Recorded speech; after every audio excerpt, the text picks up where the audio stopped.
Doctor നമ്മുടെ കുഞ്ഞുങ്ങളുടെ കരിക്കുലത്തിൽ വരുന്ന എന്തൊക്കെ വ്യത്യാസങ്ങൾ ഇതിനെ സംബന്ധിച്ച് വരുത്താനുണ്ട്? പല കാര്യങ്ങൾ, കാരണം ജീവിതമാണ്, ലൈഫാണ്, എഡ്യൂക്കേഷൻ ലൈഫാണെന്നും ലൈഫ് എന്ന് പറയുന്ന എഡ്യൂക്കേഷൻ ആണെന്നുമാണ് അതിൻ്റെ നിർവചനമുള്ളത്.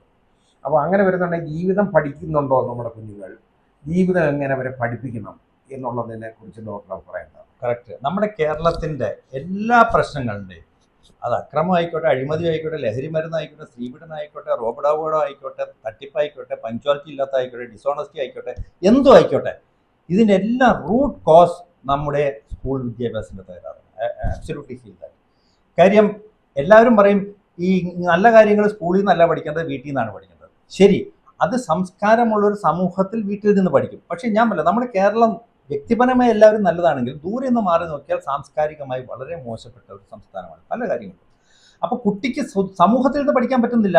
കാര്യം സമൂഹത്തിൽ നോക്കിക്കഴിഞ്ഞാൽ കാണുന്നത് ഒരാൾ ചിലപ്പോൾ സ്വന്തം മാതാപിതാക്കളായിരിക്കും ചപ്പിയോർ റോട്ടിലെറിയുന്ന കാണുന്നത്, കുട്ടി അതല്ലേ പഠിക്കുന്നത്. അപ്പം സ്കൂളിൽ ഇപ്പം ഞാൻ UK ലായിരുന്നപ്പം ആദ്യത്തെ 4 ഇയർ ഉണ്ടല്ലോ, ക്ലാസ് 1, ക്ലാസ് 2, ക്ലാസ് 3, 4, 4 ഹോംവർക്ക് ഇല്ല, പുസ്തകം വീട്ടിൽ കൊണ്ടുപോകാൻ സമ്മതിക്കില്ല. സ്കൂളിൽ കഴിഞ്ഞാൽ വീട്ടിൽ പോയി നീ കളിക്കുക, എന്തെങ്കിലുമൊക്കെ ചെയ്യുക. 5ാം ക്ലാസ് മുതലാണ് അവർ എന്തെങ്കിലും അക്കാഡമിക്സ് തുടങ്ങുന്നത്. ആ 4ാം ക്ലാസ് ആകുമ്പോഴേക്കും സ്വന്തം കാര്യങ്ങൾ പറ്റിയുള്ള ബോധം, മറ്റുള്ളവരോട് എങ്ങനെ പെരുമാറണം. അല്ല, O level 10ാം class, A level 12ാം class. അപ്പം ഈ കുട്ടികൾ ചെറുപ്പത്തിലെ മുതലേ, പിന്നെ സൊസൈറ്റിയിൽ നിന്ന് അവരെങ്ങനെയാണ് പഠിക്കുന്നത്. ഞാൻ പറയട്ടെ ഒരു കാര്യം, ഞാൻ പറഞ്ഞത് കേരളത്തിൽ നല്ല ഇന്ത്യയിൽ, ഞാനിപ്പോൾ ഇന്നലെ ഡൽഹിയിലായിരുന്നു, കഴിഞ്ഞ ആഴ്ച കൽക്കട്ടയിലായിരുന്നു, അവിടെ എയർപോർട്ടിലൊക്കെ അവിടെയൊക്കെ കാണുന്നത് ഇന്ത്യക്കാരുടെ പ്രത്യേകിച്ച് ഒരു സ്വഭാവമുണ്ട്, ധൃതി, സ്വാർത്ഥത എല്ലാ കാര്യത്തിലും. ഞാൻ ഇന്നലെ തന്നെ അവിടെ ലൗഞ്ചിൽ കയറാൻ ക്യൂ നിൽക്കുമ്പം എൻ്റെ പുറകിൽ ഒരാൾ ക്യൂ നിൽക്കും. അപ്പം മുമ്പിൽ 4 പേര് നിൽപ്പുണ്ട്, എൻ്റെ പുറകിൽ 10-20 പേര് നിൽപ്പുണ്ട്. അപ്പം എൻ്റെ പുറകിൽ നിൽക്കുന്ന ആൾ പതുക്കെ വന്ന് എൻ്റെ സൈഡിൽ നിൽക്കുകയാണ്. ഞാൻ പറഞ്ഞ സുഹൃത്തെ, നിങ്ങൾ എൻ്റെ പുറകിൽ നിൽക്കുക, എന്തായാലും ഞാൻ കഴിഞ്ഞിട്ട് നിങ്ങൾക്ക് അകത്ത് കയറാൻ പറ്റില്ല, നിങ്ങൾ എന്താ ഇവിടെ കയറി നിൽക്കണത്. അപ്പം എല്ലാത്തിലും ഈ ഒരു ധൃതിയും അത് റോഡിലും എല്ലായിടത്തും കാണിക്കും. അപ്പം ഈ സംസ്കാരം സ്കൂളിൽ പഠിക്കണം എങ്ങനെയാണെന്നറിയാം. 1ാം ക്ലാസ് മുതൽ 4ാം ക്ലാസ് വരെ ഒരു പാഠ്യവിഷയങ്ങളും പഠിപ്പിക്കരുത് വരെ. ഈ പദ്യങ്ങളും ഗദ്യങ്ങളും ഗ്രാമറും ഇംഗ്ലീഷും ഹിന്ദി മുഴുവൻ ഗ്രാമർ പഠിച്ച് സ്കൂളിൽ നിന്ന് ഇറങ്ങുമ്പം, 12ാം ക്ലാസ്സിൽ നിന്ന് ഇറങ്ങുമ്പം സ്കൂളിൻ്റെ മുമ്പിലുള്ള ബോർഡാണ് സ്പോക്കൺ ഇംഗ്ലീഷ് പഠിക്കണോ, ഞങ്ങളുടെ കോൺടാക്ട് ചെയ്യുക. അപ്പം ഇത്രയും കൊല്ലം ഈ പയ്യനെ, ഈ പെൺകുട്ടിനെ എന്ത് ഇംഗ്ലീഷാണ് നിങ്ങൾ പഠിപ്പിച്ചത്? ഒരു ഭാഷയുടെ ഉദ്ദേശം സംസാരിക്കുകയാണ്, അല്ലാണ്ട് ഗ്രാമർ അല്ല. കമ്മ്യൂണിക്കേഷൻ. ഗ്രാമർ തെറ്റി സംസാരിക്കുന്നതാണ്. ഗ്രാമർ മുഴുവൻ പഠിച്ചിട്ട് സംസാരിക്കും. ഇപ്പം എനിക്കിപ്പോഴും പാസ്റ്റ് പാർട്ടിസിപ്പിൾ എന്താണെന്ന് അറിയില്ല ഇംഗ്ലീഷിൽ, പക്ഷേ ഇംഗ്ലീഷ് അത്യാവശ്യം സംസാരിക്കാൻ അറിയാം. അപ്പോൾ ആവശ്യമില്ലാത്ത കാര്യമൊക്കെ കുത്തി കയറ്റിയിട്ട്, അപ്പം ഞാൻ പറഞ്ഞ 4ാം ക്ലാസ് വരെ ഇവർക്ക് ജീവിതത്തിൽ വേണ്ട കാര്യങ്ങൾ, അതായത് ഭക്ഷണം കഴിച്ചാൽ സ്വന്തം വൃത്തിയാക്കുക, ക്ലാസ് മുറി സ്വന്തം വൃത്തിയാക്കുക, അതിൽ നിങ്ങൾ നാണക്കേടോ ദുരഭിമാനോ ഒന്നും പാടില്ല. നിങ്ങൾ മറ്റുള്ളവരുടെ, പിന്നെ ഈ സ്കൂളിൽ ചേരുമ്പം ആപ്ലിക്കേഷൻ ഫോമിൽ തന്നെ ഈ ജാതി മതം ചോദിക്കുന്നില്ല, ആ കോളം ബെറ്റർ എന്ന് ഞാൻ പറയുന്നത്. അത് സ്കൂളിൽ ചെല്ലുമ്പോൾ തന്നെ നീ ഇതാണോ നീ അതാണോ എന്ന് ചോദിക്കുമ്പോൾ ഞാൻ എഴുതുമ്പോൾ എനിക്കൊരു ഐഡന്റിറ്റി വരെയാണ്, ഞാൻ ഇതാണ്, ഞാൻ അതാണ്. മനുഷ്യനായിട്ട് വളരണം.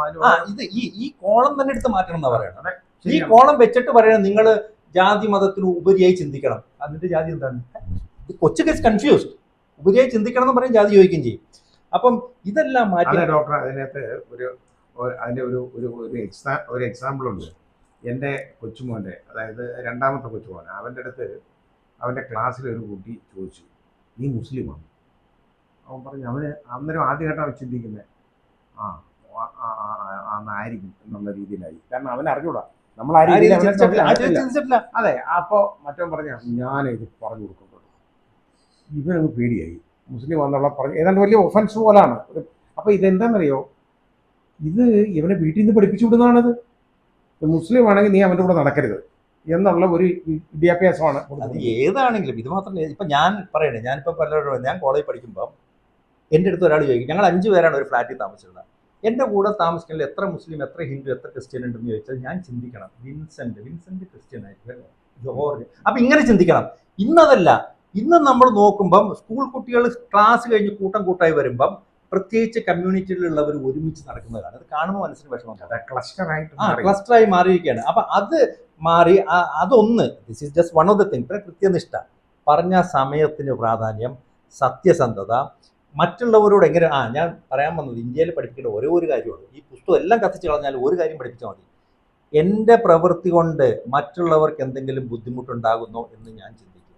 ഈ സെൻറ്റൻസ് രാവിലെ ഉച്ചയ്ക്കും രാത്രിയും 10ാം ക്ലാസ് വരെ പഠിപ്പിച്ചുകൊണ്ടിരിക്കണം.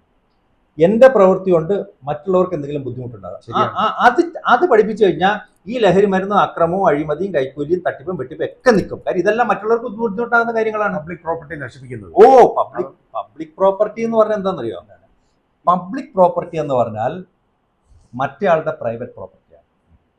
മറ്റേയാളുടെ പ്രൈവറ്റ് പ്രോപ്പർട്ടി എനിക്ക് കൂടെ ഉപയോഗിക്കാൻ അയാൾ അനുവാദം തന്നത് മാത്രമേ ഉള്ളൂ. അതാണ് ഈ പബ്ലിക് പ്രോപ്പർട്ടി.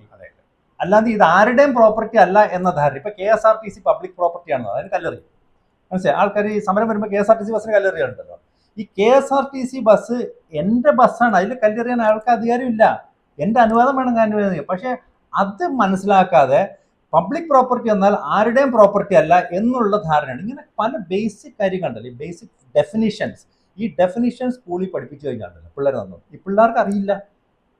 അപ്പൊ അതാണ് ഈ വിദ്യാഭ്യാസ വകുപ്പ് ഫിൻലൻഡിൽ പോയി വിദ്യാഭ്യാസം പഠിക്കുക. അന്ന് ഞാൻ പ്രതീക്ഷിച്ചു ഈ ഡെഫിനിഷൻസ് ഒക്കെ ആയിട്ട് ഇവർ എന്തെങ്കിലും പഠിപ്പിക്കുന്നു. പക്ഷെ വലിയ വ്യത്യാസമൊന്നും കണ്ടില്ല. അപ്പം ഈ സ്കൂൾ വിദ്യാഭ്യാസത്തിൽ ഈ സിവിക് സെൻസ്, ഞാൻ ബർമയിലിടയ്ക്ക് പോകാറുണ്ട്, മ്യാൻമാർ. ഞാൻ കഴിഞ്ഞ ആഴ്ച അവിടെ പോയപ്പോൾ കണ്ടാണ്. അവിടെ ഒരു ഹോസ്പിറ്റലിൽ കെഫറ്റേറിയ ഉണ്ട്. ആ കെഫറ്റേറിയയിൽ ഹോസ്പിറ്റലിലെ സ്റ്റാഫും പേഷ്യൻ്റ് റിലേറ്റീവ്സും വന്ന് ഭക്ഷണം കഴിക്കുന്നു. എല്ലാ ടേബിളിലും ഒരു ടിഷ്യൂ വെച്ചിട്ടുണ്ട്. ഇവർ ഭക്ഷണം കഴിച്ചു കഴിഞ്ഞാൽ, ഞാനത് വീഡിയോ എടുത്ത് ഞാൻ ഫേസ്ബുക്കിൽ ഇട്ടിട്ടുണ്ട്. ഇവർ ഭക്ഷണം കഴിച്ചാൽ ടിഫിൻ ബോക്സ് ഒക്കെ എടുത്ത് കഴിഞ്ഞിട്ട് ടിഷ്യൂ എടുത്തിട്ട് അവരിരുന്ന് ഭക്ഷണം കഴിച്ച് ടേബിള് വൃത്തിയാക്കിയിട്ടാണ് അവർ പോകുന്നത്. അടുത്ത വരുന്ന ആൾക്ക് കഴിക്കാൻ. നമ്മളതല്ല, ഭക്ഷണം കഴിക്കണം എൻ്റെ ജോലി, വൃത്തികേടാക്കണം എൻ്റെ ജോലി, വൃത്തിയാക്കേണ്ടത് മറ്റുള്ളവരുടെ ജോലി. എനിക്ക് എൻ്റെ അവകാശങ്ങൾ അറിയാം, കടമകൾ അറിയില്ല. കേരളത്തിൽ അതാണ് വേറൊരു ഡെഫിനിഷൻ പഠിപ്പിക്കുന്നത്. എന്താണ് വാട്ട് ഈസ് യുവർ കടമ, വാട്ട് ഈസ് യുവർ അവകാശം. ഈ അല്ല, വാട്ട് ഈസ് നോട്ട് അവകാശം, വാട്ട് ഈസ് യുവർ ഉത്തരവാദിത്തം. Rights versus responsibilities. ഇവിടെ എല്ലാവർക്കും റൈറ്റ്സ് അറിയാം, എൻ്റെ അവകാശം എൻ്റെ അവകാശം, എൻ്റെ ഉത്തരവാദിത്വം എന്താണ് അത്. അപ്പം ഇങ്ങനെ ബേസിക് ആയിട്ടുള്ള 10-20 കാര്യങ്ങൾ പഠിപ്പിക്കുക, ഡിഫൈൻ ചെയ്ത് പഠിപ്പിക്കുക. പിന്നെ എല്ലാ ദിവസവും അധികാരികൾ, ഞാൻ പറഞ്ഞ മുഖ്യമന്ത്രി, ഇപ്പോഴത്തെ അല്ല, ഇപ്പോഴത്തെയോ മുമ്പത്തിന് വരാൻ പോണ മുഖ്യമന്ത്രി ആരാണെങ്കിലും ഒരു നല്ല കാര്യം ഇവിടുത്തെ ജനങ്ങളോട് പറയാം. നിങ്ങൾ ഇടത്ത് വെച്ച് കൂടെ ഓവർടേക്ക് ചെയ്യരുത്, അല്ലെങ്കിൽ നിങ്ങൾ 8 മണി എന്ന് പറഞ്ഞാൽ 8 മണി, നിങ്ങൾ സത്യം പറയുക, നിങ്ങൾ കൃത്യനിഷ്ഠ പാലിക്കുക, നിങ്ങൾ കള്ളത്തരം തട്ടിപ്പ് കാണിക്കല്ലേ, എന്തെങ്കിലും പറയുക. ഭയങ്കര ഇഫക്റ്റ് ഉണ്ടാവും അത്. അതുപോലെ കോളേജിൽ രാഷ്ട്രീയം, സ്കൂളിൽ, അയ്യോ അത് നിർത്തലാക്കണം, അത് നിർത്തലാക്കിയേ പറ്റുള്ളൂ. ഇപ്പോൾ ഇതിപ്പോൾ അത് ഡോക്ടർ പറഞ്ഞപ്പോൾ അതിനെക്കുറിച്ച് ഇപ്പോൾ ഈ സംഘടനയിലൊക്കെ പ്രവർത്തിക്കുന്ന ആളുകൾ, ഈ കുട്ടികൾ തന്നെ പറയുന്നത് എന്തെന്നറിയോ? ഈ മയക്കുമരുന്നിൻ്റെ ഈ പിടിയിൽ നിന്നൊക്കെ പിള്ളേർ രക്ഷപ്പെടാൻ ഏറ്റവും നല്ലത് ഇതേപോലുള്ള സംഘടനകൾ പ്രവർത്തിക്കുന്നതാണ്. അല്ലെങ്കിൽ തല പൊളിച്ച് കയറാനേ, തല്ലി പൊളിക്കുന്ന കാര്യത്തിന് പോകാനാ പറഞ്ഞു കൊടുക്കുന്നത്. ഇതെന്താണെന്നറിയോ? ഇതൊക്കെ ഈ സംഘടനകൾക്ക്, രാഷ്ട്രീയ പാർട്ടികൾക്ക് അവർക്ക് അണികൾ വേണം. ഈ ഏത് രാഷ്ട്രീയ പാർട്ടി, ലോകം മുഴുവൻ, ഇവരുടെ മാത്രം ലോകം മുഴുവൻ എന്താണ്, നമ്മുടെ പാർട്ടി അടുത്ത ഇലക്ഷൻ ജയിക്കണം, അതുകൊണ്ട് നമുക്ക് ഒന്നില്ലെങ്കിൽ അധികാരം അല്ലെങ്കിൽ സാമ്പത്തിക നേട്ടം എന്തെങ്കിലുമൊക്കെ ഉണ്ടാവും. അപ്പം അതിൽ അണികളെ വേഗണം ഈ കോളേജിലെയും സ്കൂളിലെയും കുട്ടിക്കുരങ്ങന്മാരെ കൊണ്ട്. എന്നിട്ട് പറയണമെന്ന് ഇന്നത്തെ വിദ്യാർത്ഥി നാളത്തെ പൗരൻ. അത് പറയുമ്പം ശരിയാണല്ലോ, നമുക്കത് എതിർക്കാൻ പാടില്ല. എന്നാൽ ഈ രാഷ്ട്രീയം കളിച്ചിട്ടാണ് ഓക്സ്ഫോർഡും കേംബ്രിഡ്ജും IIT എന്നൊക്കെ പിള്ളേർ വാസമായി വരുന്നത്. അവിടെ നിന്ന് രാഷ്ട്രീയം കളിക്കാൻ സമ്മതിക്കില്ലല്ലോ. ആ പരിപാടിയൊന്നും അവിടെ ഇല്ല. അപ്പം അത് ഈ നേതാക്കന്മാരുടെ മക്കളെയൊക്കെ അവിടെ കൊണ്ടുപോയി പഠിപ്പിക്കും. ബാക്കി ഇവിടെ അണികളുടെയും പാവപ്പെട്ടവനെയും മക്കളൊക്കെ ഇവിടെ പഠിച്ചോളൂ. ഞാൻ പറഞ്ഞ ഈ കോളേജിലും സ്കൂളിലും രാഷ്ട്രീയം കളിക്കുന്ന കുട്ടികൾ പമ്പര വിഡ്ഢികളാണെന്ന് ഞാൻ പറയുന്നത്. അവർ കേൾക്കാൻ വേണ്ടിയാണ് ഞാൻ പറയുന്നത്. ക്യാമറ ഉണ്ടെങ്കിൽ അവരോട് ഞാൻ പറയാം, പമ്പര വിഡ്ഢികളാണ്. കാര്യം നിങ്ങളെ കുട്ടിക്കുരങ്ങ് കളിപ്പിക്കുകയാണ്, നിങ്ങൾ ഉപയോഗിക്കുകയാണ്. നിങ്ങളുടെ ജോലി നിങ്ങളുടെ ഭാവി നോക്കലാണ്. സെൽഫ് ഹെൽപ്പ് ബുക്സ് വായിക്കുക, നല്ല നല്ല കാര്യങ്ങൾ ചെയ്യുക, നല്ല നല്ല കാര്യങ്ങൾ ചിന്തിക്കുക, ആശയങ്ങൾ, തിങ്ക് ഓഫ് ഐഡിയാസ്.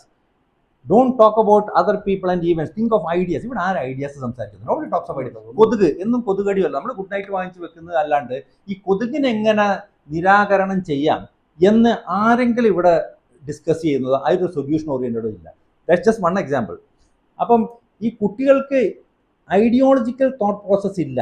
ഈ കോളേജിൽ പഠിക്കുന്ന കുട്ടികൾക്ക് എന്തെങ്കിലും ഒരു ഐഡിയാസ് ചിന്തിക്കുന്നുണ്ട്. അവരെപ്പോഴും മറ്റേ ആളെ, ഈ പാർട്ടിയുടെ കുട്ടി മറ്റേ പാർട്ടിയുടെ കുട്ടി അതിനിങ്ങനെ കുത്തിക്കൊല്ലുക എന്നുള്ള ഐഡിയാസാണ്. അല്ലാണ്ട് പ്രോഗ്രസീവ് ആയിട്ടുള്ള ഐഡിയാസ് ചിന്തിപ്പിക്കാൻ ഇവർക്കൊരു കരിക്കുലം ഇല്ല, എൻകറേജ്മെന്റ്. ഡോക്ടർ പറഞ്ഞത് ശരിയാണ്. അതായത് ഒന്നാമത് ഇപ്പോൾ ഈ പുതിയ ആശയങ്ങൾ സമൂഹത്തിൽ ഉണ്ടാവുന്നില്ല. അതിൻ്റെ കാരണം എന്തെന്നറിയോ? ലാക്ക് ഓഫ് പ്രോപ്പർ കമ്മ്യൂണിക്കേഷനാണ്. കറക്റ്റ്. പരസ്പര ബന്ധമില്ല. അങ്ങനെ ഇല്ലാതാവുമ്പോൾ ഈ ഒരു പുതിയ ആശയം, നൂതനമായ ആശയങ്ങൾ ഉണ്ടാകത്തില്ല. മറ്റേതൊന്നും സംസാരിക്കുമ്പോൾ ഞാൻ ഡോക്ടറെ അടുത്ത് പറഞ്ഞ, ഡോക്ടർ ഇങ്ങനെ ഒരു കാര്യം, അത് അങ്ങനെ ഒരു വശം അതിനുണ്ടല്ലേ, എന്നാൽ അത് ഇങ്ങനെയും കൂടെ ഒരു മാർഗ്ഗമില്ല എന്ന് ചോദിക്കുമ്പോൾ ഡോക്ടർക്കും എൻ്റെ കയ്യിൽ നിന്ന് സപ്ലിമെന്റ് ചെയ്ത് കിട്ടി, എനിക്ക് ഡോക്ടറുടെ കയ്യിൽ നിന്ന് കിട്ടി. Correct. അത് ഇന്നത്തെ കാലത്ത് കിട്ടുന്നില്ല സമൂഹത്തിൽ. അതെ. അത് വലിയ പ്രശ്നമാണ്. കൺസ്ട്രക്റ്റീവ് ഐഡിയാസ് തിങ്കിങ് ഇല്ല. ഈ ഐഡിയാസ് ഇപ്പൊ IIT-കളിലൊക്കെ പുതിയ പുതിയ അല്ലെങ്കിൽ എന്റർപ്രനേഴ്സ് IIM ഇന്ന് പാസ്സായ പിള്ളേരൊക്കെ ബിസിനസ് ചെയ്യുമ്പോൾ മിക്കവാറും എല്ലാവരും സക്സസ്ഫുൾ ആണ്. എന്നാൽ നമ്മുടെ ഈ മുക്കിനും മൂലക്കുള്ള MBA പഠിച്ചു വരുന്നവർ സക്സസ്ഫുൾ ആകുന്നില്ല. എന്താ കാര്യം അവിടെ ഐഡിയാസ് ഡെവലപ്പ് ചെയ്യാനുള്ള ഒരു മൈൻഡ് സെറ്റ് ഡെവലപ്പ് ചെയ്യണം. നമ്മുടെ ഇവിടെ സ്കൂളിൽ ഐഡിയാസ് ഡെവലപ്പ് ചെയ്യാനുള്ള എഡ്യൂക്കേഷനാണ് കൊടുക്കേണ്ടത്. അത് കൊടുക്കാതെ കുറെ കാണാപ്പാഠം പഠിച്ച് A+ വാങ്ങിച്ച് കഴിഞ്ഞ കൊല്ലം SSLC പാസ്സായി 99.6% ആണ്. ഞാൻ തോറ്റ ആളെ കണ്ടുപിടിക്കാൻ നടക്കും. ഇവൻ എങ്ങനെ തോറ്റു എന്ന് കണ്ടുപിടിക്കാനായിട്ട് അവനാണ് അവാർഡ് കൊടുക്കേണ്ടത്. ഒന്നും എഴുതാത്തവരെ പാസ്സായി എന്ന് പറഞ്ഞു. അപ്പൊ ഇവൻ എങ്ങനെ തോറ്റു? ഡോക്ടർ, ഇനി നമുക്ക് ബാക്കി മറ്റു കാര്യങ്ങളെ കുറിച്ച് നമുക്ക് അടുത്ത എപ്പിസോഡ്